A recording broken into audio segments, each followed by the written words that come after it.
A bad loss at home, painful performance, nothing deserved, but this is our Man United. My name is Webb. Welcome to the match reaction of Man United's FA Cup exit. Painful one, KK, but there is always something to be happy about.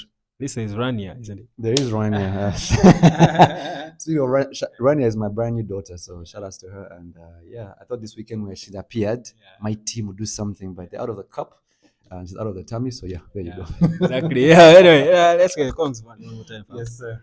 Anyway, we did not win this game, but there were positives. This year, I decided I just want to focus on the positives, only positives on Man United. Tell me your positives, 5 positives you picked in this game. 5 positives. At number 5, Zirkzee. Played well, very composed. He's that guy right now. He just gives you the hint of Ronaldinho at PSG. You see the skill, you see the aggression, you see the planning, and in 2 3 years the finished product will be there, and he'll be a completely different player. And if the guys around him just have to pick up, yes. Number Put 4, him in a better team. Out of 10, what do you give him? 7, yeah, because he missed his penalty. So was our best player in your view? No, not our best player tonight. I think our best player could have been. No, wait.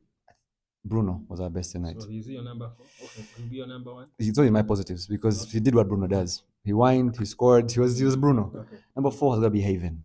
Seeing Haven play off the bench, being composed, going to the midfield, not losing balls, just doing what he needs to be done. I was in heaven tonight with him. Yeah. Number 3? Number 3 has got to be the fact that I think being out of this cup again reminds us of what we need to do. Sometimes when you win shady games, catch a penalty shootout, we cover over the mistakes. Last year we fluked Coventry. Yeah. And things like that are not good because Look, the FA Cup title. the board says things like, but you have players. They won this. So the manager is, but now the board clearly sees we need to buy. You get, so yeah. It's a blessing in It's disguise. a blessing in disguise, absolutely. Number 2 has got to be Chido Obi Martin. The touches. He could have scored 2 goals tonight. Crazy stats he had.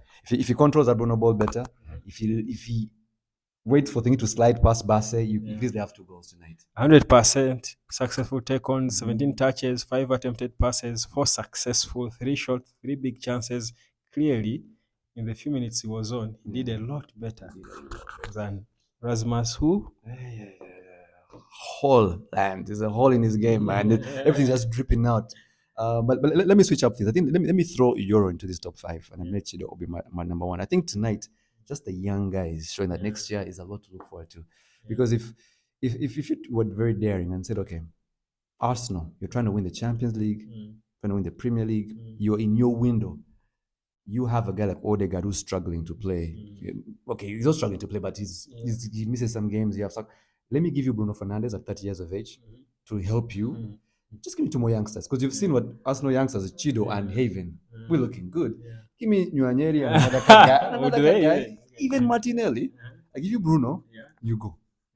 I think they could do that deal because right now at United and true Man U fans, not bubblegum or glory hunters, it's all about a process. And right now we're not in the space to even win an FA Cup. So, a player in their near prime, like Bruno, is better off in Arsenal. Yes. Man United gets the youngins. Yes, he's aggression. You put Bruno in that team with people like Bukayo Saka and all those guys. I mean, and now they've lost Havertz, and you don't know who they'll lose. That guy would carry them in the next season. He'll be 30 properly now into his prime years. The summer they're free. You do that trade. You've seen them in the NBA. Look at Doncic for Anthony Davis.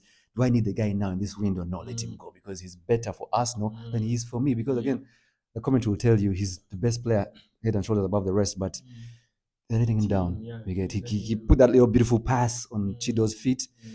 We're still the rest of the team is still not there. Bruno is, so let him go. Don't struggle with Bruno. Don't make him be part of a losing team. Yeah. He doesn't deserve it. Okay, nice one. Okay.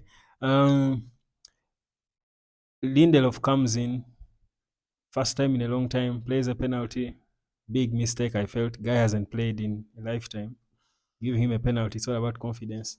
Anyway, I want not to talk about the negatives. Andrew Nana picked himself up a bit, or really not so much too. I mean, the last time we played a penalty shootout, number 2 goalkeeper carried us over the line in London at the Emirates against Arsenal. We come to this game at Old Trafford against Fulham.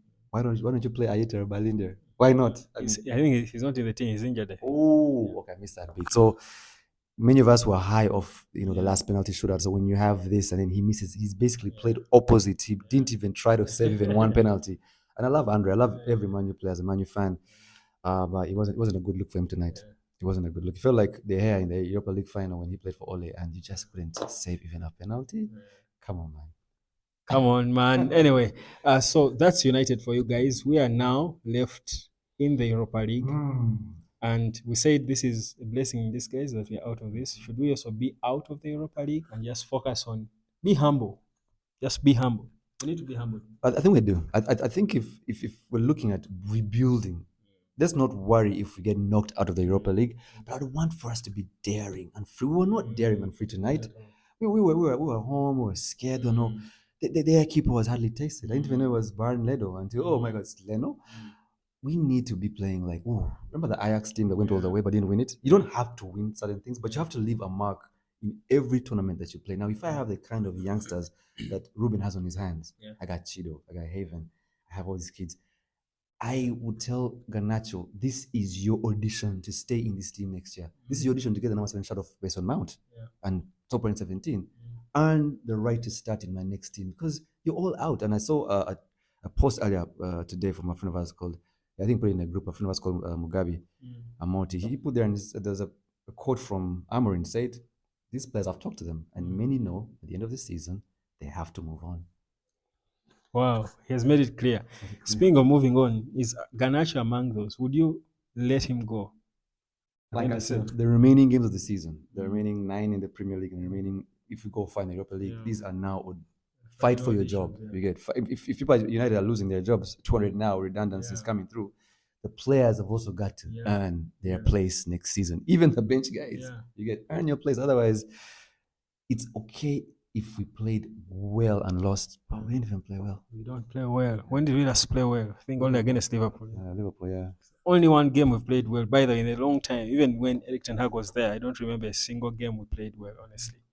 That's so bad, man. So bad.